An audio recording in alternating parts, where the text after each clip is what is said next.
Welcome to 490th episode of Crime Diaries.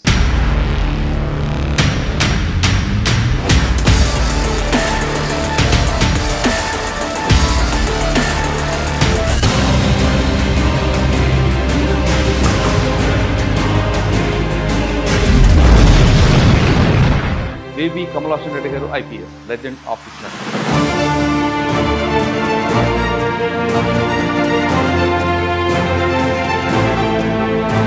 తెలంగాణలో drug control ఎలాగే ఉందో తెలంగాణ కుటుంబ రహిత రాష్ట్రం చేద్దామని గవర్నమెంట్ తీసుకున్న డెసిషన్కి ఆపరేషన్ దొరికింది. యూనిపేట ప్రాంతం ట్రెడిషనల్లీ అక్కడ గుడుంబా తయారు చేసేటువంటి కుటుంబాలను కంట్రోల్ చేయడం జరిగింది. కానీ దాని స్థానంలో గాంజాయి చాలా ర్యాంపెంట్గా స్ప్రెడ్ కావడం యోబీ నుంచి చాలా పెద్ద మొత్తంలో స్టాక్ తీసుకొని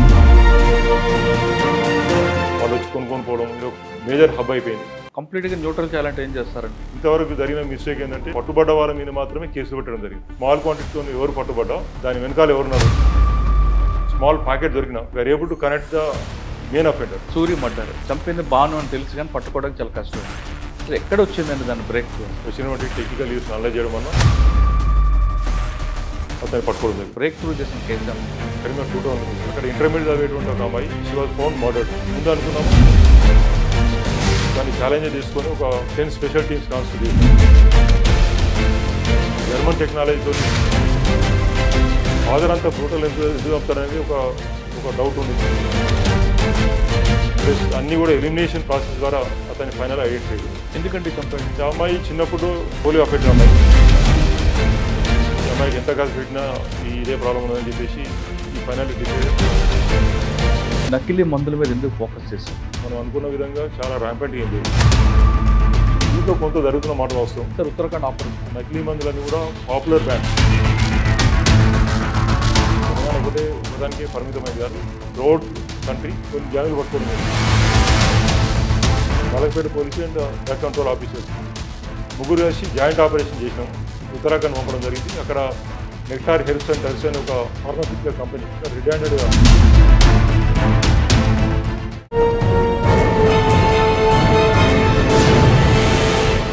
గతంలో టాస్క్ ఫోర్స్ డీసీపీగా, సెంట్రల్ జోన్ డీసీపీగా, కరీంనగర్ కమిషనర్గా పనిచేసి ప్రస్తుతం ఎక్సైజ్ ఎన్ఫోర్స్మెంట్ డైరెక్టర్గా, అదేవిధంగా డ్రగ్ కంట్రోల్ డీజీగా పనిచేస్తున్న legend officer, out standing officer. పేరు V.B. కమలాసన్ రెడ్డి గారు IPS. కమలాసన్ రెడ్డి గారు గతంలో ఏఎస్పీగా, అడిషనల్ ఎస్పీగా పనిచేసి తర్వాత టాస్క్ ఫోర్స్ డీసీపీగా వచ్చినప్పుడు ఆయన పేరు సిటీలో మారుమోగిపోయింది. ఆ టైంలో సిటీలో ఈ మంచి క్రైమ్ జరిగి ఉండేవి. ప్రతి కేసును కూడా కేవలం వారం రోజుల్లోపు డిటెక్ట్ చేసేవారు. అదేవిధంగా అదే టైంలో ఉద్యమం నడుస్తున్న టైంలో కూడా ఎక్కడ కూడా ఎటువంటి ఇబ్బంది లేకుండా టాస్క్ ఫోర్స్లు ఉంటూ వాళ్ళ టీంని మొబిలైజ్ చేసుకుంటూ కరెక్ట్గా కంట్రోల్ చేశారు. అతని పరిస్థితి చూసిన తర్వాత అప్పుడు ప్రభుత్వం ఆయనకి సెంట్రల్ జోన్ డీసీపీకి ఇచ్చింది. ఇక్కడ కూడా పనిచేస్తూ తర్వాత కరీంనగర్ కమిషనర్గా వెళ్ళారు. కరీంనగర్ కమిషనర్లో ఉన్నప్పుడు అక్కడే DIGగా ప్రమోషన్ పొంది తర్వాత డ్రగ్ కంట్రోల్ డైరెక్టర్కి వచ్చారు. కొంతకాలం మధ్యలో SIBలో పనిచేశారు. తర్వాత డ్రగ్ కంట్రోల్ డైరెక్టర్. డ్రగ్ కంట్రోల్కి వచ్చిన తర్వాత గతంలో డ్రగ్ అనగానే చాలామందికి మన అందరూ మత్తు పదార్థాలు అనుకుంటాం. కానీ అక్కడ ఒక పోస్ట్ ఉంది, దాన్ని ఎలాగ పైకి తీసుకురావాలనే ఉద్దేశంతో అప్పట్లో ఉన్న ప్రభుత్వం అందుకు ప్రత్యేకంగా ఒక ఆఫీసర్గా ఏర్పాటు చేశారు. సాధారణంగా మనకి జలుబు జబ్బు చేస్తే మనం మందు వేసుకుంటాం. ఆ మందే నకిలీదైతే మన ప్రాణాలు ఎలాగుంటాయనే విషయాన్ని ఒక్కసారి ఊహించుకుంటే అటువంటి నకిలీ మందుల మీద అతను కంప్లీట్గా ఫోకస్ పెట్టి ఎక్కడో ఉత్తరాఖండ్లో ఉన్న కంపెనీలు కూడా తీసుకొచ్చి మూయించి వేశారు. ప్రముఖ కంపెనీల బ్రాండ్ పేరుతో అమ్ముతున్న ప్రతి కంపెనీకి తాళాలు వేయించిన ఆయన ఆ నెక్స్ట్ వచ్చిన ప్రభుత్వం కూడా ఆ పనితీరు మెచ్చుకొని ప్రస్తుతం ఎక్సైజ్ ఎన్ఫోర్స్మెంట్ డైరెక్టర్ ఇచ్చారు. ఇప్పుడు ఆయన కొత్త ఆపరేషన్ ధూల్పేట్. ఆపరేషన్ ధూల్పేటలో ఏ విధంగా చేస్తున్నారు, గతంలో ఉన్న ప్రభుత్వాలు చేసిన పథకాలని దీన్ని మారుస్తున్నారా లేదా అనే విషయాన్ని సార్ నేను తెలుసుకున్నాను. సార్ నమస్తే అండి. మీ చరిత్ర అంతా కూడా సింపుల్గా చెప్పా, కానీ మీరు ప్రతి ఎక్కడెక్కడ పనిచేస్తారో అన్నింటిలో కూడా మీ కేసులు చెప్పాలి సార్. ఫస్ట్ మనం ఆపరేషన్ ధూల్పేటని స్టార్ట్ చేద్దాం. గవర్నమెంట్ చాలా సీరియస్గా తీసుకుంది. అంటే తెలంగాణలో డ్రగ్ కంట్రోల్ ఎలాగే ఉందో తెలంగాణ కుటుంబ రహిత రాష్ట్రం చేద్దామని గవర్నమెంట్ తీసుకున్న డెసిషన్కి ఆపరేషన్ ధూల్పేట్ అనగానే చాలా మందికి కొన్ని సంవత్సరాలుగా మనకి దశాబ్దాలుగా అక్కడ జరుగుతూనే ఉంటుందండి గుడంబా అనేది. కానీ గత గవర్నమెంట్ కూడా ఒక ఆపరేషన్ తీసుకొని అక్కడ ఉన్న వాళ్ళందరికీ హ్యాబిచువల్ అఫెండర్స్ అందరినీ కూడా వాళ్ళకి 1 లక్ష రూపాయలని ఆర్థిక ఒక పథకం పెడుతూ చాలా చేశారు. అది ఆపరేషన్ అది ఫెయిల్ అయింది అనుకోవచ్చా, సక్సెస్ అయింది అనుకోవచ్చు, దాని కంటిన్యూషన్లో ఈ ఆపరేషన్ చేస్తున్నారు? అంటే ధూళిపేట ప్రాంతం ట్రెడిషనల్లీ అక్కడ గుడుంబా తయారు చేసేటువంటి ప్రాంతం. చాలా సంవత్సరాలు చాలామంది పోలీస్ ఆఫీసర్స్ దాని మీద చాలా ప్రత్యేకంగా దృష్టి పెట్టడం జరిగింది. అయినప్పటికీ కూడా ధూళిపేటలో ఆ గుడుంబా తయారీని కంట్రోల్ చేయలేకపోయినారు. ఆ నేపథ్యంలోనే ఒక రిహాబిలిటేషన్ ప్యాకేజ్ తీసుకొచ్చి గుడుంబా తయారీదారులకు రిహాబిలిటేషన్ ప్యాకేజ్ ఎక్స్టెండ్ చేసి గుడుంబాను కంట్రోల్ చేయడం జరిగింది. కానీ దాని స్థానంలో గంజాయి చాలా ర్యాంపెంట్గా స్ప్రెడ్ కావడం జరిగింది. గతంలో గుడుంబా తయారీ ధూళిపేటలో తయారు చేసి సిటీ మొత్తానికి డిస్ట్రిబ్యూట్ చేసేవాళ్ళు. ఇప్పుడు గంజాయి హైదరాబాద్ జిహెచ్ఎంసీ ఏరియా లిమిట్స్లో ఎక్కడ గంజాయి పట్టుకున్నా ఆ గంజాయి సంబంధించినటువంటి లీడ్స్ మూలాలు ఇక్కడికి ధూళిపేటకు స్ప్రెడ్ అవుతున్నాయి, ధూళిపేటకు ఎక్స్టెండ్ అవుతున్నాయి. ఈ దాదాపు ఎట్లయిందంటే అక్కడ తయారు చేసి అక్కడ కొంతమంది ఒక 15-20 మంది మేజర్ అఫెండర్స్, నోటోరియస్ అఫెండర్స్ వాళ్ళకు నెట్వర్క్ ఏర్పాటు చేసుకొని ఆర్గనైజ్ క్రిమినల్ గ్యాంగ్స్గా రూపాంతరం చెందడం జరిగింది. వాళ్ళు ఏఓబి నుంచి చాలా పెద్ద మొత్తంలో స్టాక్ తీసుకొని డిఫరెంట్ ఏరియాస్లో స్టాక్ పెట్టుకొని దాన్ని చిన్న చిన్న క్వాంటిటీస్ చేసి చిన్న చిన్న పొట్లాల్లో స్కూల్ విద్యార్థులకు, కాలేజీ విద్యార్థులకు, తర్వాత యూత్కు అందరు కూడా అడిగిన వాళ్ళకు డోర్ డెలివరీ చేయడం, వాళ్ళు వచ్చి కొనుక్కొని పోవడం, ఇది ఒక మేజర్ హబ్ అయిపోయింది. దీన్ని కంట్రోల్ చేయాలని చెప్పి ఉద్దేశంతో ఆనరబుల్ చీఫ్ మినిస్టర్ గారు ఒక డైరెక్షన్ ఇవ్వడం జరిగింది. ఆనరబుల్ సీఎం గారి డైరెక్షన్స్ మేరకు మేము ఆపరేషన్ ధూళిపేట స్టార్ట్ చేయడం జరిగింది. అయితే ఈ ఆపరేషన్ ధూళిపేట స్టార్ట్ చేసిన తర్వాత మేము టోటల్ అనలైజ్ చేయడం జరిగింది. టోటల్ ఒక 15 నోటోరియస్ అఫెండర్స్ ఉన్నారు. వాళ్ళ నెట్వర్క్ ఒక 150 మెంబర్స్ ఉంటారు. 150 members they are food soldiers. వాళ్ళకు ఇందులో డైలీ లేబర్గా ఇంత అమ్మితే ఇంత ఇవ్వాలని చెప్పి వాళ్ళకు డబ్బు ఇవ్వడం జరుగుతుంది. వాళ్ళు బైక్ల మీద తర్వాత డిఫరెంట్ ఏరియాస్కు ఆర్డర్ తీసుకుని పోవడం, అక్కడ డెలివరీ చేయడము, కొంతమంది అక్కడికే రావడం, ఈ విధంగా నిరంతరంగా కొనసాగుతున్నది. కేసులు పెట్టినా కానీ దాని ఇంపాక్ట్ ఏమి ఉండట్లేదు. కాబట్టి మేము దీని ఒక పకడ్బందీగా ప్లాన్ ఆఫ్ యాక్షన్ తయారు చేయడం జరిగింది. ఇందులో ఒక ఎక్సైజ్ డిపార్ట్మెంటే కాదు, పోలీస్ శాఖ అండ్ ఎక్సైజ్ డిపార్ట్మెంట్ 2 డిపార్ట్మెంట్స్ కలిపి ఒక సంయుక్తంగా మేము ఆపరేషన్ స్టార్ట్ చేసినాము. ఇప్పటికే మంచి ఫలితాలు వచ్చినాయి. మా టార్గెట్ వచ్చేసి ఆగస్టు ఎండింగ్ వరకు ధూళిపేటను గాంజా ఫ్రీగా చేయాలని చెప్పి ఒక ఉద్దేశం ఉన్నది. అయితే చాలామంది వాళ్ళు మెసేజ్ పెట్టుకుంటున్నారు, ఆగస్ట్ 31 వరకు జాగ్రత్తగా ఉండాలి, ఆగస్ట్ 31 వరకు పట్టుబడొద్దు అని చెప్పి. అంటే దాని ఉద్దేశం మేము పెట్టుకున్నటువంటి డెడ్లైన్ ఆగస్ట్ 31 వరకే చేసి దాని తర్వాత కంక్లూడ్ చేయడం కాదు. డైనమిక్ ప్రాసెస్ ధూళిపేటలో గంజా అమ్మినంత వరకు ఇది కొనసాగుతూ ఉంటుంది. ఇందులో నోటోరియస్ అఫెండర్స్ అందరూ కూడా మేము పట్టుకొని జైలు పంపడం జరుగుతుంది. సార్, గతంలో గుడంబ ఫ్రీ ధూళిపేటను తీసుకొచ్చారు. అప్పుడు ఒక్కొక్కరికి ₹1,00,000 నుంచి ₹2,00,000 వరకు ఆర్థిక సాయం చేశారు. వాళ్ళే ఈ పని చేస్తున్నారా, లేదా కొత్త గ్యాంగ్స్ ఏమైనా ఏర్పాటాయి ఇందులో? అంటే అప్పట్లో ఈ రిహాబిలిటేషన్ ప్యాకేజ్ ఎక్స్టెండ్ కానటువంటి కొంతమంది ఉన్నారు. అంటే దానిలో అప్పుడు పెట్టినటువంటి one of the guide lines ఏంటంటే కేసులో ఇన్వాల్వ్ అయిన వాళ్ళు, ఈ పీరియడ్ నుంచి ఈ పీరియడ్ వరకు కేసులో ఇన్వాల్వ్ అయిన వాళ్ళకి ప్యాకేజ్ ఎక్స్టెండ్ చేయడం జరిగింది. ఎవరైతే అబెటర్స్ ఉంటారో, తెర వెనకాల ఉండి వాళ్ళు తయారు చేయించడం అనేది చేస్తారో, కేసులో ఇన్వాల్వ్ కాని వాళ్ళు కొంతమంది దేవర్ లెఫ్ట్ ఓవర్, అందులో ప్యాకేజ్ వాళ్ళకి ఎక్స్టెండ్ కాలేదు. అదే కాకుండా కొంతమంది కేసులు లేని వాళ్ళు ఉన్నారు. వాళ్ళందరూ కూడా ఇది దానికంటే ఎక్కువ ప్రాఫిటబుల్ అని చెప్పే ఉద్దేశంతో అందరూ కూడా most of them are switch over to this trade. అంటే పాత వాళ్ళు ఎవరు లేరండి గుడంబ పాత వాళ్ళు కొంతమంది ఉన్నారు, కొత్త వాళ్ళు ఉన్నారు. సార్, కొంతమందిని అప్పట్లో ఐడెంటిఫై చేసి వాళ్ళందరూ పీడీ యాక్ట్లు పెట్టారు. వాళ్ళు కూడా ఇందులో ఇన్వాల్వ్ అవుతున్నారు. పీడీ యాక్ట్ పెట్టిన తర్వాత కూడా కొంతమంది రిపీట్ అవుతూ ఉన్నారు. అవన్నీ కూడా మేము చూస్తున్నాము. రిపీట్ అయిన వాళ్ళు ఉన్నారు, కొత్త వాళ్ళు ఉన్నారు, అన్ని రకాల వాళ్ళు ఉన్నారు. But only 15 hard core offenders they are controlling this entire activity. అంటే 15 మంది మీద యాక్షన్ తీసుకుంటే కంట్రోల్ అవుతుందా? మీ 15 మంది కాకుండా 15 మంది కుటుంబ సభ్యులు కూడా ఉన్నారు. ఫర్ ఎగ్జాంపుల్ ఒక నోటోరియస్ అఫెండర్ ఉంటే నోటోరియస్ అఫెండర్ కుటుంబ సభ్యులు అందరూ కూడా దీంట్లో ఇన్వాల్వ్ అయినారు. అంటే కుటుంబం మొత్తాన్ని న్యూట్రలైజ్ చేయగలిగితే, అందరినీ జైలుకు పంపించగలిగితే అప్పుడు ఆ నెట్వర్క్ అనేది ఆగిపోతుంది. సార్, గతంలో మీరు టాస్క్ ఫోర్స్ ఉన్నప్పుడు ఇటువంటి అఫెండర్లు అందరూ కూడా నగర బహిష్కరణ అని పెట్టారు. అప్పుడు అదే కాన్సెప్ట్ ఇక్కడ తీసుకొస్తే నగర బహిష్కరణ ఇటువంటి యాక్టివిటీస్లో పెద్దగా పనిచేయదు. ఎందుకంటే వీళ్ళు ఎక్కడ ఉన్నా సరే ఈ ఆపరేషన్స్ చేస్తుంటారు, ఈ యాక్టివిటీ చేస్తుంటారు కాబట్టి పెద్ద ఉపయోగం ఉండదు.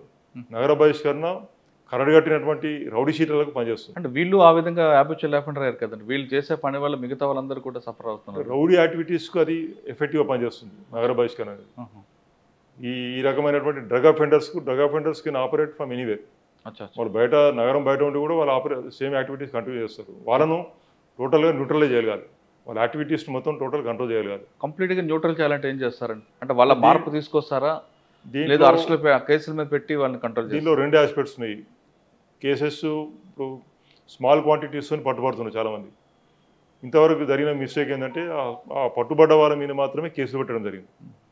పట్టుబడ్డ వాళ్ళు ఎవరి మనసులో అనేది మేము డీటెయిల్గా ఇన్వెస్టిగేషన్ చేయలేదు, ఇంట్రాగేషన్ చేయలేదు. ఇప్పుడు ప్రస్తుతం ఏం చేస్తుంది అంటే స్మాల్ క్వాంటిటీతో ఎవరు పట్టుబడ్డా దాని వెనకాల ఎవరున్నారు, దాని వెనకాల ఉన్నటువంటి ఆ నెట్వర్క్ నడిపేటువంటి ఇంపార్టెంట్ పర్సన్ ఎవరు అనేది ఐడెంటిఫై చేసి ఆ కేసును అతని వరకు ఎక్స్టెండ్ చేయగలుగుతుంది. దానివల్ల ఏంటంటే ఒక స్మాల్ క్వాంటిటీ, ఒక స్మాల్ ప్యాకెట్ దొరికినా we are able to connect the main offender. Okay. ఆ విధంగా ఆ నెట్వర్క్లో ఉన్నటువంటి అందరినీ కూడా మేము అక్యూజ్గా సైడ్ చేస్తున్నాం, వాళ్ళందరినీ కూడా జైలుకు పంపిస్తున్నాం. ఆ విధంగా కేసులు అంటే ఇంతకుముందు జరిగినటువంటి ఇంకొక మిస్టేక్ ఏంటంటే NDPS act case. NDPS act చాలా స్ట్రింజెంట్ యాక్ట్.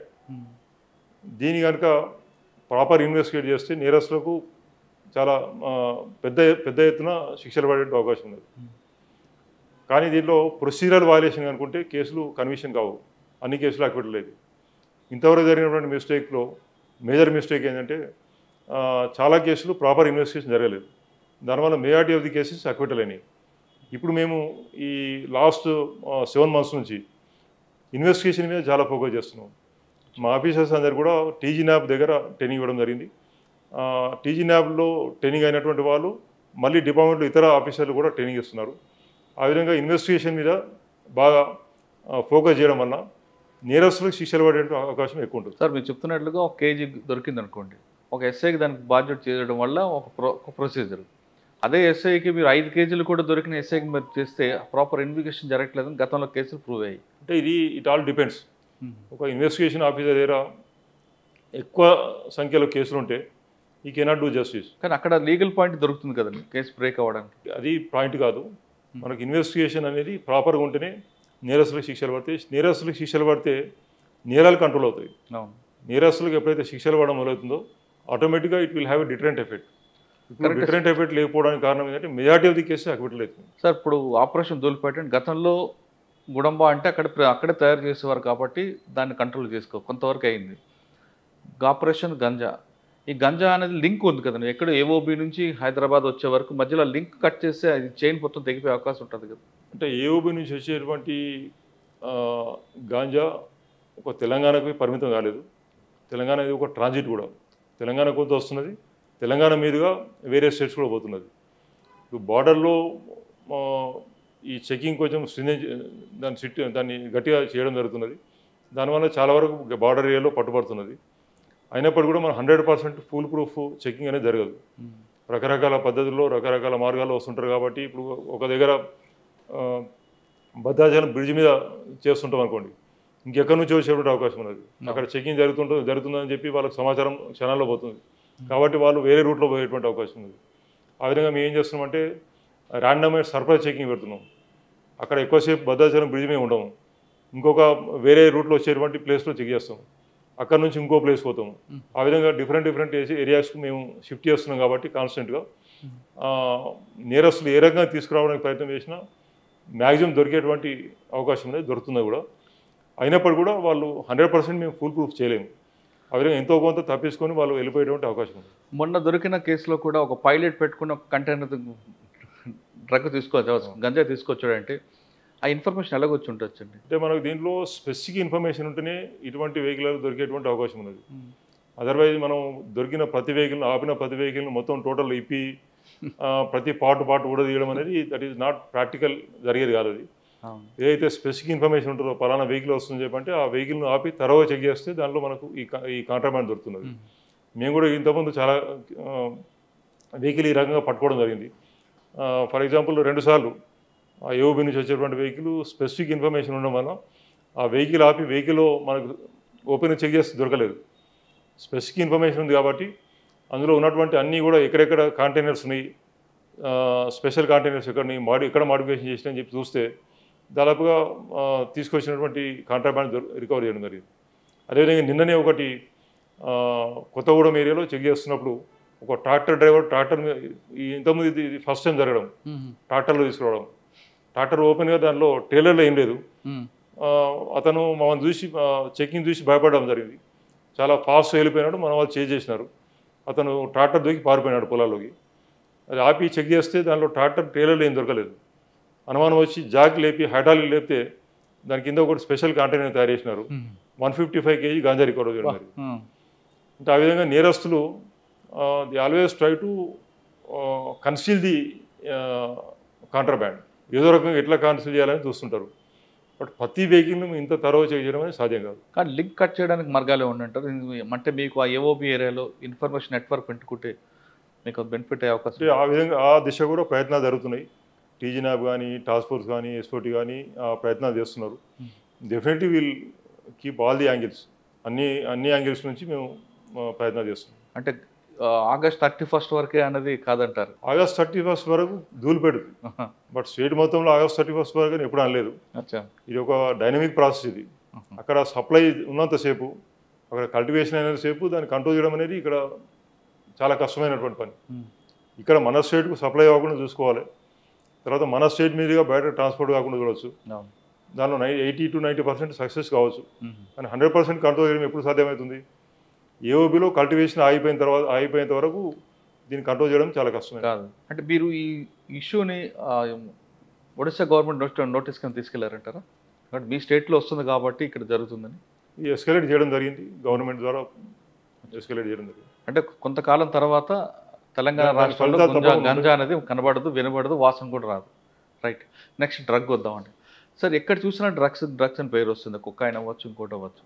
స్టార్ హోటల్స్లో ఇంత చెకింగ్ అవుతున్న తర్వాత కూడా పబ్బుల్లో ఎక్కడ దొరుకుతుంది అనుకుంటారు? అంటే పబ్బులోకి పోయే వాళ్ళు పబ్బులో డైరెక్ట్ ఎక్కడ సప్లై చేయట్లేదు. అక్కడ వచ్చేటువంటి కస్టమర్స్కు వాళ్ళు ఏం చేస్తారంటే బయట ఎక్కడనో టాయిలెట్లను లేకపోతే వెహికల్ను ఇంకెక్కడో కూర్చొని స్మాల్ క్వాంటిటీ తెప్పించుకొని దాన్ని షేర్ చేసుకుంటారు. డ్రగ్స్ తీసుకొని పబ్లోకి వస్తుంటారు. ఇది యూజువల్గా జరిగేటువంటి ప్రాసెస్ ఇది. ఈ మధ్యకాలంలో అంటే దాదాపుగా లాస్ట్ 1 year నుంచి చాలా చెకింగ్ స్ట్రింజెంట్గా చేయడం జరిగింది. ముఖ్యంగా టీజీనాబ్ నుంచి ఇనిషియేటివ్ చాలా ఎక్కువ ఉన్నది. డైరెక్టర్ గారు వారు ఛార్జ్ తీసుకున్న తర్వాత చాలా ఇనిషియేటివ్స్ తీసుకోవడం జరిగింది. అదేవిధంగా వారందరితో కూడా కోఆర్డినేట్ చేస్తున్నారు, ఇంక్లూడింగ్ ఎక్సైజ్ డిపార్ట్మెంట్. మా డిపార్ట్మెంట్లో ఉన్నటువంటి కొన్ని షార్ట్ కమింగ్స్ వారు నోటీస్ తీసుకురావడం జరిగింది. ముఖ్యంగా ఇన్వెస్టిగేషన్ పార్ట్, మా ఆఫీసర్స్కి ఇన్వెస్టిగేషన్లో స్కిల్స్ లేవు కాబట్టి రిక్వెస్ట్ చేయడం వల్ల వారు డైరెక్టర్ గారు ముందుకు వచ్చి మా ఆఫీసర్స్కి అందరూ కూడా ట్రైనింగ్ సెషన్స్ ఆర్గనైజ్ చేయడం జరిగింది. ఈ విధంగా ఒక నోడల్ ఏజెన్సీ అయినటువంటి TGNAB they are taking very very important lead. వారి వారి కోఆర్డినేషన్తో మేము కూడా ఇందులో మా వంతు ప్రయత్నాలు మేము చేస్తున్నాం. అంటే అక్కడ మీరు ఆ ఏజెన్సీ కోఆపరేట్ చేసుకుని చేస్తున్నారు. ఇంత రైడ్స్ జరుగుతున్న తర్వాత కూడా ఇంకా దొరుకుతున్నాయంటే దాన్ని ఏ విధంగా అర్థం చేసుకోవాలి? అంటే ఎక్కడో లూప్ హోల్స్ కనిపిస్తున్నట్లే. దీనికి అడిక్ట్ అయిన వాళ్ళు ఏదో రకంగా తీసుకోవడానికి ప్రయత్నం చేస్తారు. మన సప్లై ఎంత టైటైన్ చేసినా కానీ సప్లై రాకుండా ఏదో రకంగా దాన్ని తెచ్చుకోవడానికి ప్రయత్నం చేస్తారు. ఆ ప్రయత్నం జరిగేటువంటి అప్పుడప్పుడు జరిగేటువంటి ఐసోలేటెడ్ ఇన్సిడెంట్స్ ఇవి. కానీ మనం చూస్తే జిహెచ్ఎంసీ ఏరియాలో population total 1 crore, approximately 1 crore ఉంటుంది. దీనికి డ్రగ్ అడిక్ట్ అయిన వాళ్ళు మ్యాక్సిమం సైడ్ తీసుకుంటే 20,000-30,000 కంటే ఎక్కువ ఉండరు. ఎంత పర్సెంట్ ఉంటుంది? 0.3%. దాన్ని మనం డ్రగ్స్ చాలా ర్యాంపెంట్ అయిపోయినాయి. గల్లీకి ఇంటింటికి గల్లీకి కాలేజీలో అన్నీ కూడా ఈ విధంగా కొంచెం సెన్సేషనల్ అవుతున్నది అనుకుంటున్నాను. అది నిజం కాదని చెప్పి నా అభిప్రాయం. కానీ ఇక్కడ లీగల్గా కరెక్ట్గా లేకపోవడం, లీగల్ ఏజెన్సీ లేకపోవడం వల్లే కేసులు వేగిపోతుంది. దానివల్ల భయం పోతుంది అనేది ఒక టాపిక్ ఉందండి. ఎందుకంటే గతంలో సినిమా వాళ్ళు దొరికినప్పుడు హడావడ ఇవ్వడం, వాళ్ళని పిలిపించి మీరు చెక్ చేసిన తర్వాత ఆ కేసులు ఇప్పటికీ మరుగున పడిపోయి. అంటే ఇటువంటి మెసేజ్ జనాల్లోకి వెళ్తే డ్రగ్ తీసుకుని ఏం కాదనేది వాళ్ళకి అర్థమవుతుంది కదా. అది కరెక్ట్ కాదు. గతంలో కొన్ని తప్పులు జరిగినాయి. ముఖ్యంగా ఇన్వెస్టిగేషన్ పార్ట్ నెగ్లెక్ట్ చేయడం జరిగింది. ఇప్పుడు ఇన్వెస్టిగేషన్ పార్ట్ నెగ్లెక్ట్ చేయకుండా ఇన్వెస్టిగేషన్ మీద చాలా ఫోకస్ చేస్తున్నాం.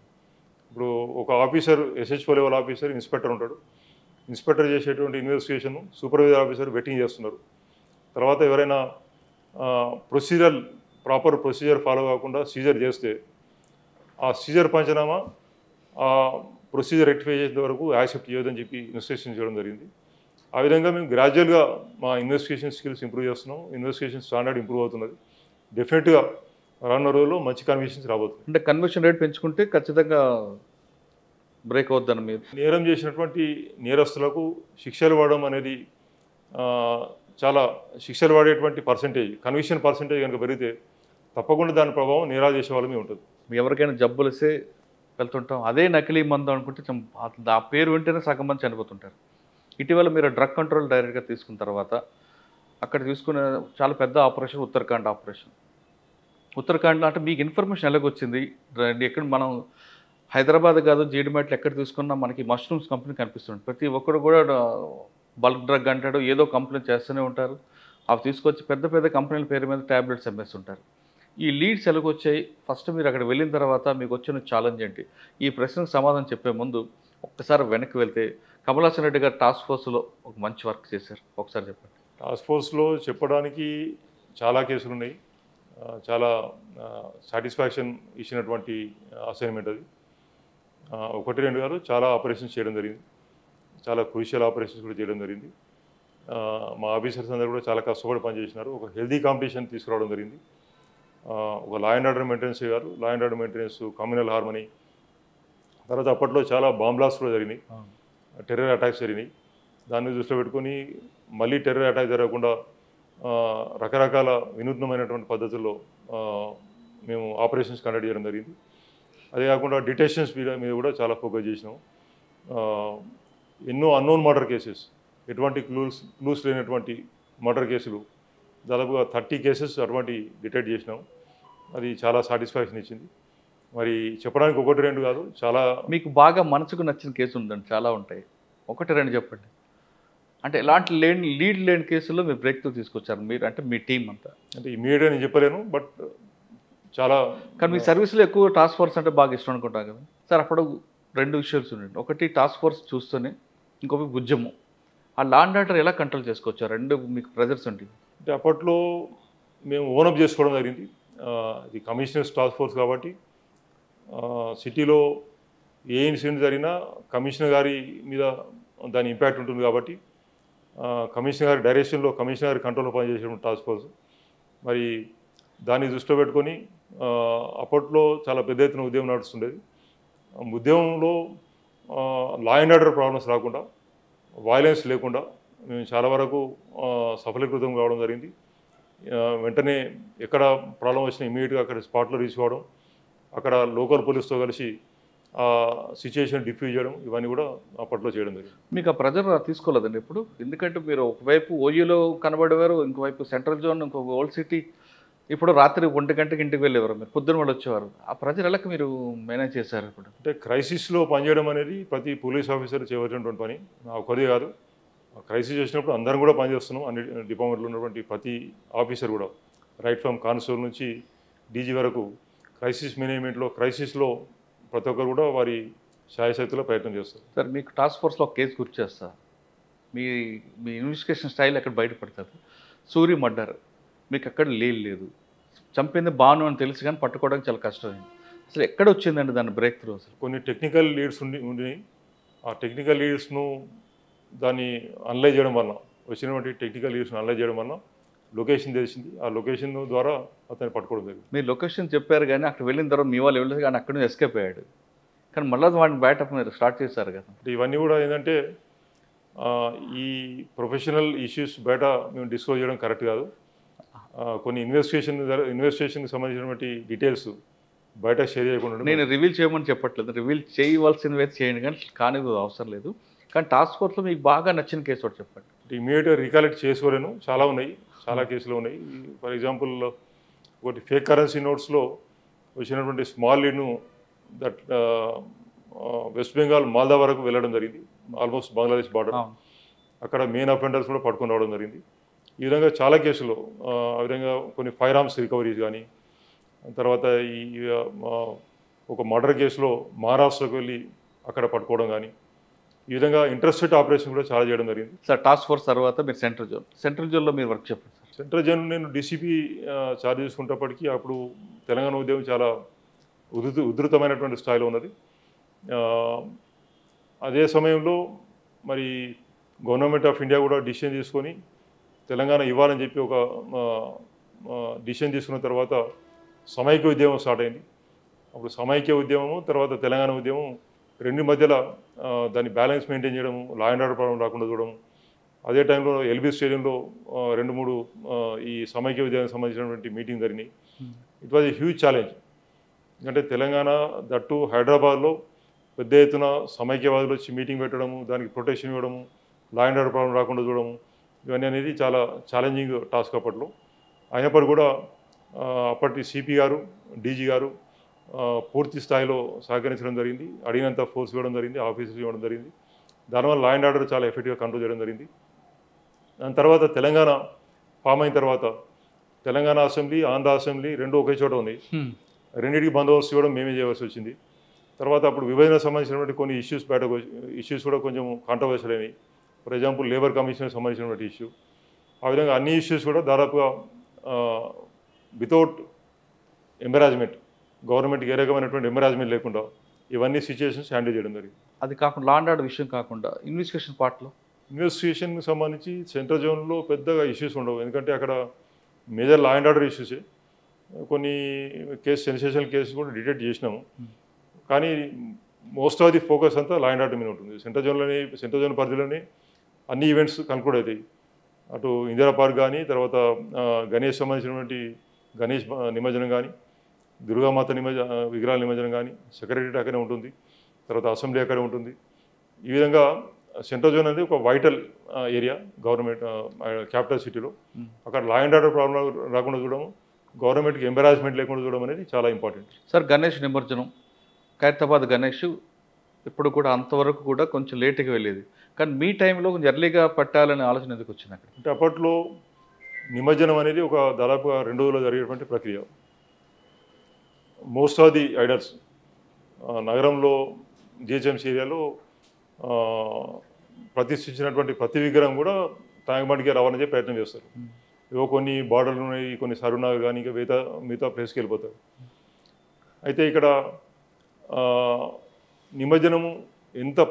నిమజ్జనం జరిగేటువంటి ప్రక్రియని ఎంత ఫాస్ట్గా దాన్ని కంటిన్యూ చేసినా, దాన్ని కంప్లీట్ చేసినా, ఖైరతాబాద్ బడా గణేష్ సంబంధించినటువంటి విగ్రహం దానికి ఒక ప్రత్యేకమైనటువంటి అరేంజ్మెంట్ చేయవలసి ఉంటుంది. అది ఆ ఖైరతాబాద్ బడా గణేష్ను నిర్ణయించినటువంటి రూట్లో, ఆ స్పెసిఫైడ్ రూట్లో తీసుకురావాల్సి ఉంటుంది. దానికి ఒక స్పెషల్ క్రేన్ ఉంటుంది. అంటే ఈ ఎంటైర్ ప్రాసెస్, నిమజ్జనం జరిగేటువంటి ప్రాసెస్లో ఖైరతాబాద్ బడా గణేష్ నిమజ్జనం ఒక ప్రత్యేకమైనది. దానికి it takes lot of time, ఒక 6 to 7 hours పడుతుంది. నిమజ్జనం అంతా అయిపోయిన తర్వాత, అన్ని విగ్రహాల నిమజ్జనం అయిపోయిన తర్వాత ఖైరతాబాద్ బడా గణేష్ విగ్రహాన్ని తీసుకురావడం వల్ల ఒక 6 గంటలు నిమజ్జనం జరిగేటువంటి ప్రక్రియను 6 గంటలు ఎక్స్టెండ్ అవుతుంది. దాన్ని దృష్టిలో పెట్టుకుని అప్పటి కమిషనర్ గారు, ప్రస్తుతం టీజీపీఎస్సీ చైర్మన్ గారు మహేందర్ రెడ్డి గారితో డిస్కస్ చేయడం జరిగింది. వారు దానికి అంగీకరించినారు. ముందే ఖైరతాబాద్ బడా గణేష్ నిమజ్జనం చేస్తే బాగుంటుందని చెప్పి చెప్తే దానికి వారు అంగీకరించినారు. తర్వాత ఖైరతాబాద్ గణేష్ ఉత్సవ సమితితో మాట్లాడడం జరిగింది. వారు కూడా అంగీకరించినారు. అయితే వారి మీద కొంతమంది ప్రెషర్ చేసినారు. దీన్ని ఎందుకు ఒప్పుకున్నారు, ఇట్లా ఒప్పుకునేది కాదు, ఇది లాస్ట్ చేయాలని చెప్పి వారి మీద ప్రెషర్ చేసినారు. అయినప్పుడు కూడా వారిని నచ్చజెప్పి వారిని అంగీకరింపజేసి ఒక ప్రత్యేకంగా దానికి ఒక టీం పెట్టి దానికి ఒక టైం లైన్ పెట్టుకోవడం జరిగింది. దానికి ఒక ప్రత్యేకమైనటువంటి ప్రాసెస్ ఉంటుంది. బడా గణేష్ను అక్కడ నుంచి దాని మీద క్రేన్కి షిఫ్ట్ చేయాలి. అవన్నీ కూడా కట్ చేయవలసి ఉంటుంది, బెల్డింగ్ చేయవలసి ఉంటుంది. ఇవన్నీ కూడా ఒక్కోదానికి ఎంత టైం పడుతుందని అసెస్ చేసి ఆ టైం లైన్స్ పెట్టుకుని ఆ టైం లైన్ ప్రకారం బడా గణేష్ను అక్కడికి 9 నుంచి 10 గంటల లోపల తీసుకురావాలని చెప్పి ప్లాన్ చేసినాం. రాత్రింతా నిద్రపోకుండా మా టీమ్స్ అందరినీ పెట్టేసి ఇచ్చిన టైం లైన్ ప్రకారం అందరు కూడా దాన్ని పాటించేటట్టు చేసి, అంటే విగ్రహాన్ని ట్రాలీ మీద తేవడం ఒక టైం, అక్కడి నుంచి అలా పెట్టుకున్నారా? ట్రాలీ మీద పెట్టడం, ట్రాలీ పెట్టిన తర్వాత అక్కడ నుంచి it takes lot of time. అక్కడ నుంచి పూజలు అవన్నీ చేస్తూ చాలామంది అక్కడ ఊరేగింపు తీసుకొని ట్యాంక్ బండ్ తీసుకొని వస్తారు. ట్యాంక్ బండ్ తీసుకొచ్చినాక మళ్ళీ ఇంకో కెన్ మీకు ఎక్కించాలి. అది ఒక పెద్ద లెందీ ప్రాసెస్. ఇవన్నీ కూడా టైం అసెస్ చేసి దాని ప్రకారం ఆఫీసర్స్ డిజిగ్నేట్ చేయడం జరిగింది. ఆ టైం లైన్ ఖచ్చితంగా ఫాలో అయ్యేటట్టు చేయడం జరిగింది. ఆ సంవత్సరం అన్నిటికంటే ముందుగా ఖైరతాబాద్ గణేష్ నిమజ్జనం జరిగింది. దానివల్ల నిమజ్జనం ప్రక్రియను చాలా వేగవంతం చేయడం జరిగింది. సార్ సెంట్రల్ జోన్ తర్వాత మీరు కరీంనగర్లో ఏముందండి సార్ చాలా కరీంనగర్ కొత్తగా ఫామ్ చేసినటువంటి కమిషనరేట్. నేను ఇక్కడ హైదరాబాద్లో కమిషనరేట్లో పనిచేసిన ఎక్స్పీరియన్స్ ఉండడం వల్ల అక్కడ చాలా సులువుగా అక్కడ ఈ కమిషనరేట్ సిస్టమ్ని అక్కడ ఎస్టాబ్లిష్ చేయడం జరిగింది. అది ఒక మంచి సాటిస్ఫాక్షన్ ఇచ్చేటువంటి. కానీ పొలిటికల్ ఛాలెంజ్ ఎక్కువ మీకు పొలిటికల్గా ప్రాబ్లం అంటే ఇట్ ఆల్ డిపెండ్స్. మనం ఎంతవరకు ఈల్డ్ కావాలి, ఎంతవరకు ఈల్డ్ కావద్దు అనేది దాని మీద డిపెండ్ అవుతుంది. చాలా వరకు అంటే నాకు ఎదురైనటువంటి అనుభవాల్లో నేను ఎంతవరకు పనిచేస్తాను, ఎంతవరకు చేయగలుగుతాను అనేది వారికి కూడా తెలుసు. ఎక్కడైనా సరే న్యాయం ఉంటే తప్పకుండా చేసేవాళ్ళం. వాళ్ళు తీసుకొచ్చినటువంటి ఇష్యూ జెన్యూన్ ఉంటే తప్పకుండా అటెండ్ చేసేవాళ్ళం. అది లా ప్రకారం చేయడానికి అవకాశం లేకపోతే చేసేటువంటి ప్రసక్తి లేదని చెప్పడం. కానీ అక్కడ ఆ విధంగా పెద్దగా రెసిస్టెన్స్ ఎక్కడ కూడా నేను ఫేస్ చేయలేదు. సార్ కరీంనగర్లో మీకు అంటే బ్రేక్ త్రూ చేసిన కేసు ఏమైనా ఉందా? అక్కడ నేను వెళ్ళిన తర్వాత కొన్ని సెన్సేషనల్ కేసులని చెలిమెడ హాస్పిటల్ ఉంది ఒకటి, Chelimeda medical college and hospital. అక్కడ ఒక బేబీని ఇన్ఫాంట్ అప్పుడే పుట్టినటువంటి ఒక పాపను గుర్తులేని వ్యక్తులు ఎత్తుకొని పోవడం జరిగింది. నెక్స్ట్ డే మార్నింగ్ వాళ్ళ మదర్ పక్కన చూసుకుంటే పాప లేదు. It is days baby. I think almost not more than 4-5 days baby. వారు వెంటనే మేనేజ్మెంట్ నోటీస్ తీసుకెళ్ళినారు. మేనేజ్మెంట్ అంతా చెక్ చేసినా ఇక్కడ ట్రేస్ కాలేదు. పోలీస్ కంప్లైంట్ ఇవ్వడం జరిగింది. మేము అక్కడికి వెళ్ళేటప్పటికి నేను వెంటనే సెన్సేషన్ కేసు అని చెప్పి రియల్ అయ్యి మా టీమ్స్ అన్ని కూడా తీసుకొని అక్కడికి వెళ్ళడం జరిగింది. వెళ్ళిన తర్వాత ఆ పేషెంట్ సంబంధించినటువంటి అటెండెంట్స్ వాళ్ళ ఫ్యామిలీ మెంబర్స్ చాలా ఎజిటేటెడ్ ఉండినారు. వాళ్ళకి ధర్నా చేయడం జరిగింది. అక్కడ లా అండ్ ఆర్డర్ ప్రాబ్లం తీసుకొచ్చేటువంటి సందర్భంలో నేను వారిని డైరెక్ట్ అడ్రస్ చేసినాను. ఇది మేము స్పెషల్ టీమ్స్ కాన్స్టిట్యూట్ చేస్తాం, మాకు టైం ఇవ్వండి. మాకు టైం ఇవ్వకుండా మీరు ఇక్కడ law and order problem create చేస్తే మేము అక్కడ ఫోకస్ చేయవలసింది పోయి ఇక్కడ ఫోకస్ చేయవలసి వస్తుంది. దానివల్ల బేబీని ట్రేస్ చేసే విషయంలో డిలే అయ్యేటువంటి అవకాశం ఉందని చెప్పినాను. వాళ్ళు దానికి అంగీకరించి వాళ్ళ ఎడ్యుకేషన్ను విరమించుకున్నారు. మేము ఫుల్ ఫేజ్గా టీమ్స్ డిప్లాయ్ చేసినాము.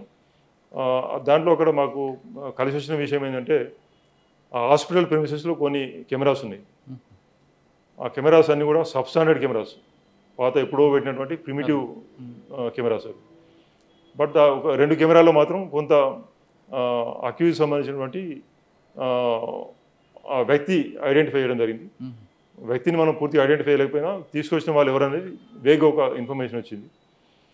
టోటల్ టీమ్స్ అన్ని అలర్ట్ చేసినాం. సోషల్ మీడియాలో చాలా ప్రామినెంట్గా పబ్లిష్ చేయడం జరిగింది. ఆల్ మీడియాలో కూడా కవర్ అయ్యేటట్టు చేసినాం. దానివల్ల తర్వాత మాకు ఒక చిన్న లీడ్ వచ్చింది. పలానా ఏరియాకు సంబంధించి ఒక వ్యక్తి చిన్న బేబీని తీసుకొని పోతున్నట్టు తెలిసిందని చెప్పినారు. మేము అక్కడ ఏరియాలో చెకింగ్ పెట్టినాం. తర్వాత ఫైనల్గా ఆ బేబీని ఎత్తుకుపోయినటువంటి వ్యక్తిని పట్టుకోవడం జరిగింది. వితిన్ 24 hours ఆ బేబీని వాళ్ళ మదర్కు హ్యాండ్ ఓవర్ చేయడం జరిగింది. అది ఒక చాలా సాటిస్ఫాక్షన్ ఇచ్చేటువంటి డిటెక్షన్. అంటే ఏదో చిన్న పిల్లని వదిలేకుండా మీరు కంప్లీట్గా ఫాలోఅప్ చేయడం వల్ల బ్రేక్ వచ్చింది. ఇంకో కేసు ఉందంటున్నారు. ఇంకో కేసు ఒక మర్డర్ కేసు అయింది కరీంనగర్ 3 టౌన్ లిమిట్స్లో, కరీంనగర్ 2 టౌన్ లిమిట్స్లో. అక్కడ ఇంటర్మీడియట్ చదివేటువంటి ఒక అమ్మాయి, పేరు గుర్తుంది, ముత్తా రాధిక అనే అమ్మాయి. She was found murdered. ఆ రోజు ఆ అమ్మాయి కాలేజీకి వెళ్ళలేదు, ఇంట్లో ఉండి చదువుకుంటా అని చెప్పి ఇంట్లో ఉండిపోయింది. ఎగ్జామ్స్ కంటే ముందు, ఇంటర్మీడియట్ ఎగ్జామ్స్ కంటే ముందు ఈవినింగ్ ఆమె చనిపోయి ఉండడం చూసి పక్కింటి వాళ్ళు ఎవరు నోటీస్ చేసి వాళ్ళ ఫాదర్కి ఇన్ఫార్మ్ చేసినారు. వాళ్ళ ఫాదర్ వచ్చినాడు, పోలీస్ కంప్లైంట్ ఇచ్చినారు. నేను అప్పుడు ఆ టైంలో నేను లీవ్లో ఉన్నాను. దాన్ని మానిటర్ చేయడం జరిగింది. ముందు అనుకున్నాము ఆ అమ్మాయికి సంబంధించినటువంటి వాళ్ళు ఎవరైనా లవ్ అఫేర్ ఉందా అటువంటి యాంగిల్లో వెరిఫై చేయడం జరిగింది. ఆ అమ్మాయికి ఎటువంటి లవ్ అఫేర్ లేదని చెప్పి అది నిర్ధారణ అయింది. తెలిసిన వాళ్ళు ఎవరు కూడా అందులో మర్డర్ చేయలేదని చెప్పి కన్ఫర్మ్ అయింది. అయితే దాన్ని ఇన్వెస్టిగేషన్ చేయడానికి దాన్ని ఛాలెంజ్ తీసుకొని ఒక స్పెషల్ టీమ్స్ కాన్స్టిట్యూట్ చేసినాము. 10 స్పెషల్ టీమ్స్ కాన్స్టిట్యూట్ చేసినాము.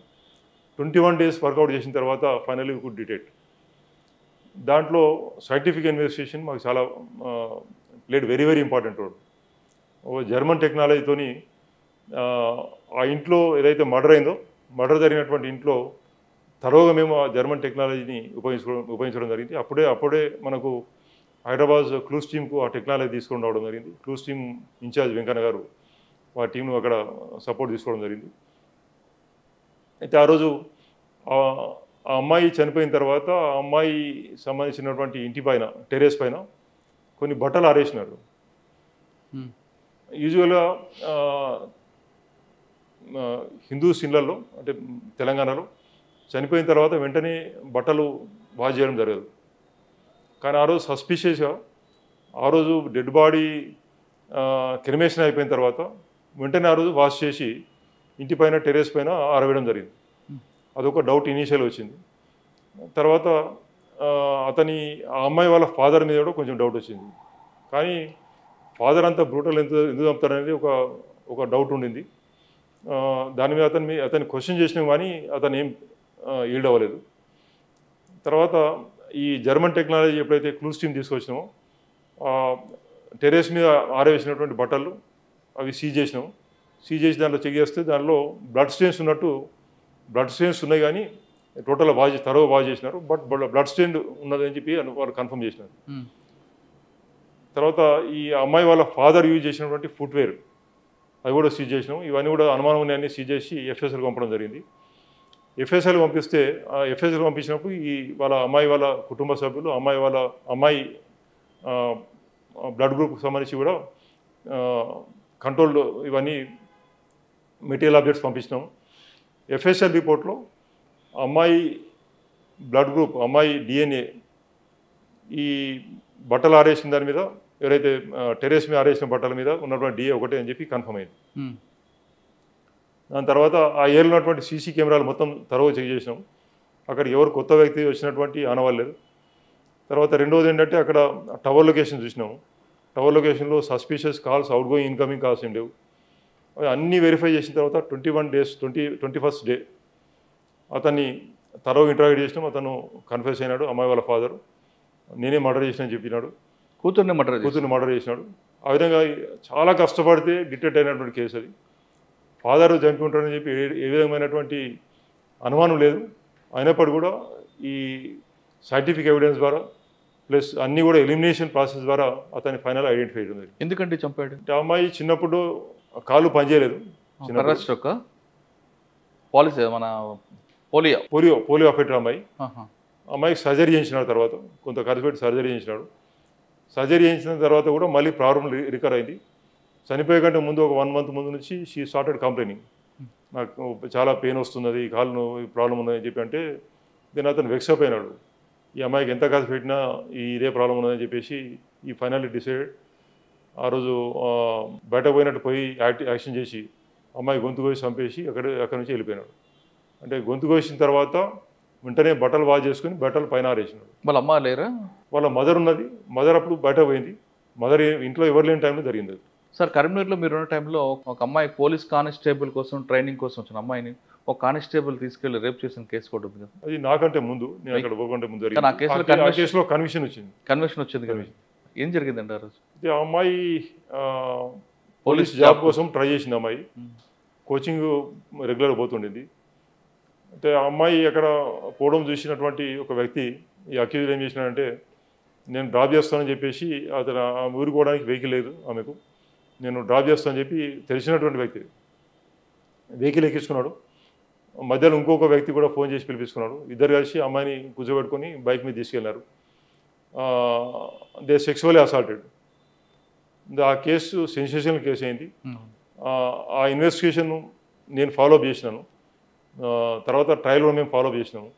ఆ కేసులో సక్సెస్ఫుల్ కన్విక్షన్ అయింది. 20 years కన్విక్షన్ వచ్చింది. సార్, ఆ కేసులో ఇన్వెస్టిగేషన్ పార్ట్లో కొంత లూపుల్స్ ఉన్నాయి. తర్వాత అప్పుడే వచ్చిన కమిషనర్ కమల్ హాసన్ రెడ్డి గారు దాన్ని ఆ లింక్ తెగిపోకుండా చేయబట్టే కన్విక్షన్ వచ్చిందంట. అంటే ఎక్కడ మీకు డౌట్ వచ్చిందండి తెగిపోతుంది? దాంట్లో ఇన్వెస్టిగేషన్ అనేది ఒక స్టేజ్తో అయిపోయేది కాదు. దాంట్లో ఇది always subject to improvement. Charge sheet file చేసేంత వరకు దాంట్లో ఏ రకమైనటువంటి మిస్టేక్స్ ఉన్నా మనం రెక్టిఫై చేయడానికి అవకాశం ఉన్నది. బేసిక్ మిస్టేక్స్ మనం దాన్ని రెక్టిఫై చేయలేము. కాకపోతే కొన్ని కనెక్టింగ్ ది లింక్స్, తర్వాత కాంట్రడిక్షన్స్ ఉంటే కాంట్రడిక్షన్స్ కవర్ చేయడం, ఇవన్నీ చేయడానికి స్కోప్ ఉన్నది. ఆ విధంగా నేను వెళ్ళిన తర్వాత ఆ కేసు మీద ప్రత్యేకంగా దృష్టి పెట్టి టైమ్లీ ఛార్జ్ షీట్ ఫైల్ చేసేటట్టు చూసినాం. వెంటనే ట్రయల్కి వచ్చింది. ట్రయల్కి వచ్చినటువంటి కేసును ప్రాపర్గా మానిటర్ చేయడం జరిగింది. విట్నెసెస్ బ్రీఫ్ చేయడం కానీ, అమ్మాయికి ఒక దశలో వాళ్ళ ఫ్యామిలీ మీద బాగా ప్రెషర్ తీసుకొచ్చినారు. డబ్బులు ఇప్పిస్తాము, మీకు అంత ఇస్తాం ఇంత ఇస్తాం అని చెప్పి కూడా వారిని ప్రలోభాలకు గురి చేయడం జరిగింది. అయినా మేము వారిని పిలిచి మాట్లాడి మా గెస్ట్ హౌస్లో వారికి అకామిడేషన్ ఇప్పించి వారికి ట్రాన్స్పోర్టేషన్ అరేంజ్ చేసి మరి ఉద్యోగం ఇప్పిస్తామని చెప్పి ఈ విధంగా అన్ని రకాలు నచ్చజెప్పి వారు హాస్టల్ కాకుండా చేయడం జరిగింది. దానివల్ల కేసు సక్సెస్ఫుల్గా ప్రాసిక్యూషన్ అయింది. దాని తర్వాత వాళ్ళ ఫాదర్ నంబర్ ఆఫ్ టైమ్స్ మా దగ్గరికి వచ్చినాడు, మీరు చేయడం వల్లే కన్విక్షన్ అయింది, లేకపోతే కాకపోతుండే అని చెప్పి ఆయన చాలా థ్యాంక్స్ కూడా చెప్పడం జరిగింది. అమ్మాయికి ఉద్యోగం కూడా ఇప్పించడం జరిగింది. సూపర్ అండి. అదే ఆ కేసు గురించి మీ పేరు ఒకసారి బయటకు వచ్చింది. సార్ ఒకసారి మీరు వెనక్కి వెళ్తే నర్సంపేట, గోదావరిఖని ఇవన్నీ ప్రాంతాలు పనిచేశారు. అక్కడ మీరు ఫస్ట్లో వెళ్ళినప్పుడు అండ్ పోస్ట్లోకి వచ్చినప్పుడు నక్సల్స్ మూవ్మెంట్ పీక్ స్టేజ్లో అప్పుడు మీకు ఛాలెంజ్ ఉన్నాయండి? అంటే అప్పట్లో నర్సంపేట అప్పట్లో స్టేట్లో చాలా ప్రాంతాలు నక్సల్ అఫెక్టెడ్ డిస్ట్రిక్ట్స్ ఉన్నాయి. అందులో నర్సంపేట డివిజన్ ఒకటి. నర్సంపేట డివిజన్ ఇది పార్ట్ ఆఫ్ వరంగల్. నక్సల్ ప్రభావిత ప్రాంతాల్లో వరంగల్ నంబర్ 1 ఉండేది, తర్వాత కరీంనగర్, ఇట్లా ఈ రకమైన జిల్లాలు ఉండేది. ప్రతిరోజు ఏదో ఒక ఇన్సిడెంట్ జరిగేది వరంగల్ జిల్లాలో. నర్సంపేట ప్రాంతంలో అన్ని నక్సల్ సంబంధించినటువంటి అవుట్ఫిట్స్ ఉండేది. పీడబ్ల్యూ, అప్పట్లో పీడబ్ల్యూ అనేవాళ్ళు. తర్వాత 2005 తర్వాత మావోయిస్ట్ పార్టీ అయింది. పీడబ్ల్యూజీ, జనశక్తి, ఫణిబాగ్చి, తర్వాత ప్రజాపంత, ఈ రకంగా ప్రతి నక్సల్ సంబంధించినటువంటి ఒక అవుట్ఫిట్ అక్కడ ఆపరేట్ చేసేవాళ్ళు. ఎందుకంటే అక్కడ అటవీ ప్రాంతం చాలా ఎక్కువ ఉన్నది. కొత్తగూడ అండ్ గూడూరు అటవీ ప్రాంతం చాలా ఎక్కువ ఉండింది. కాబట్టి అక్కడ దాన్ని కేంద్రంగా చేసుకుని అక్కడ యాక్టివిటీస్ చాలా విపరీతంగా ఉండేవి. నేను 97లో అక్కడ వెళ్ళాను. 2000కి వచ్చేటప్పటికి అంటే ఒక నర్సంపేట అని కాదు, దాదాపుగా వరంగల్ జిల్లా అంతా కూడా 2000 వరకు అంటే వితిన్ 3 ఇయర్స్లో చాలా సిగ్నిఫికెంట్ బ్రేక్ త్రూస్ వచ్చినాయి. చాలా దళాలు ఎలిమినేట్ కావడం జరిగింది. చాలామంది వాంటెడ్ అక్యూజ్డ్ ఎలిమినేట్ కావడం జరిగింది.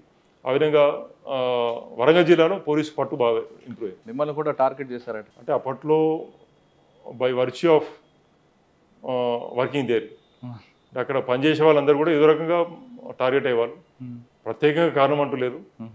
అక్కడ పనిచేసేటువంటి వరంగల్ జిల్లాలో పనిచేసేటువంటి నక్సల్ ప్రభావిత ప్రాంతాల్లో పనిచేసే వాళ్ళు చాలామంది టార్గెట్ అయ్యేవాళ్ళు. అందులో భాగంగా మీరు కూడా అయి ఉంటారు. ఓకే సార్, నక్సల్ ఆ ప్రాంతం పనిచేయడం ఎక్స్పీరియన్స్తో తర్వాత మీరు అడిషనల్ ఎస్పీ వెస్ట్ గోదావరి అవన్నీ అయిన తర్వాత జానారెడ్డి గారి దగ్గర మీరు ఓఎస్డీకి చేశారండి.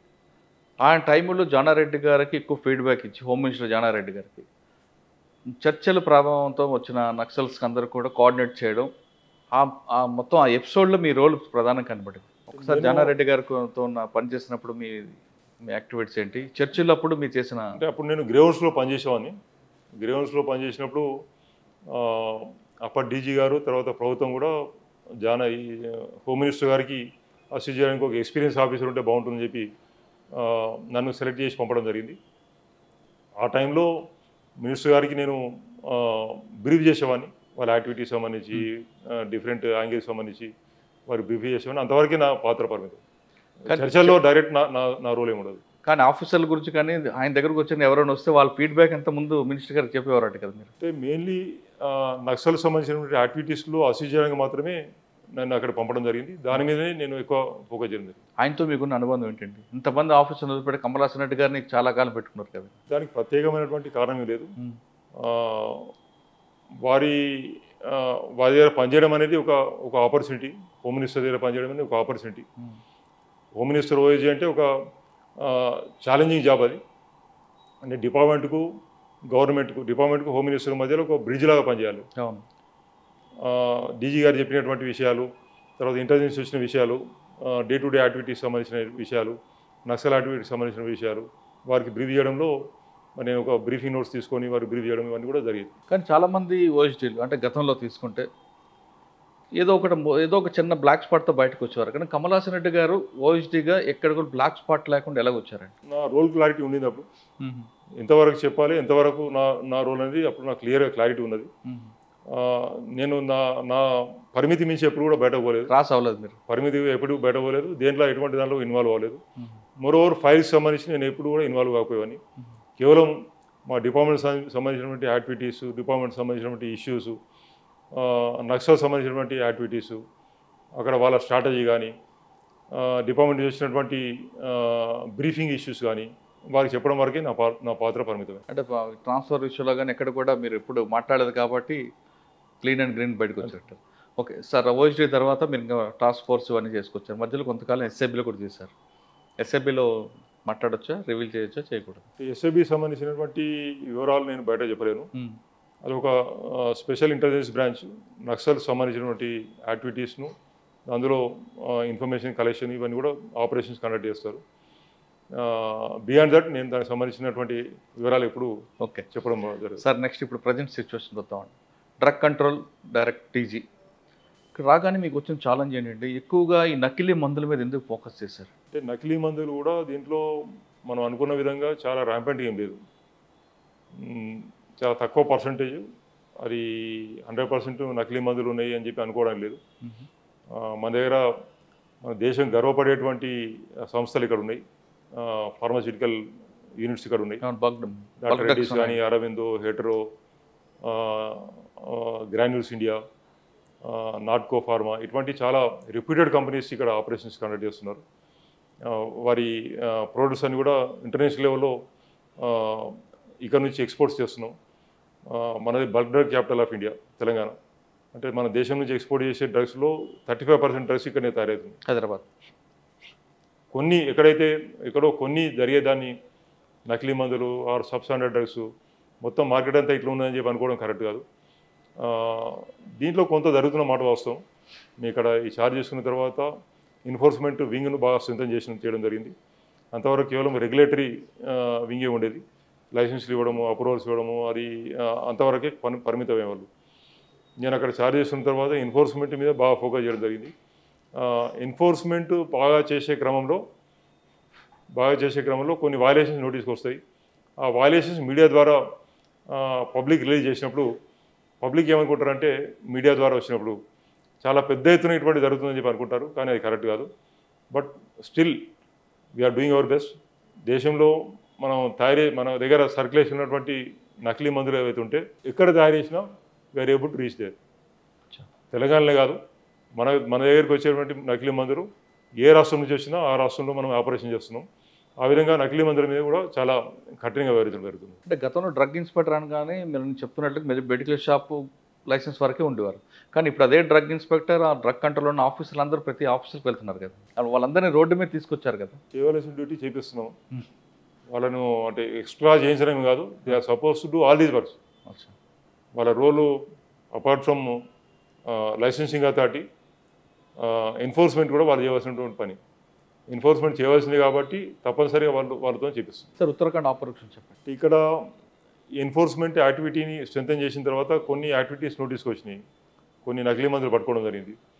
ఆ నకిలీ మందులన్నీ కూడా పాపులర్ బ్రాండ్స్, రెప్యూటెడ్ కంపెనీకి సంబంధించిన ఫాస్ట్ రన్నింగ్ డ్రగ్స్, ఏవైతే మందులు ఎక్కువ అమ్ముడు పోతుంటాయో వాటిని చూజ్ చేసుకొని నకిలీ మందులు తయారు చేసి తెలంగాణలో సర్క్యులేషన్ చేయడం అనేది ఒక నోటీస్కి వచ్చింది. నాట్ ఓన్లీ తెలంగాణ, ఈ తెలంగాణ ఒకదానికే పరిమితమైంది కాదు, త్రూఅవుట్ కంట్రీ అన్ని స్టేట్స్లో జరుగుతూ ఉన్నాయి.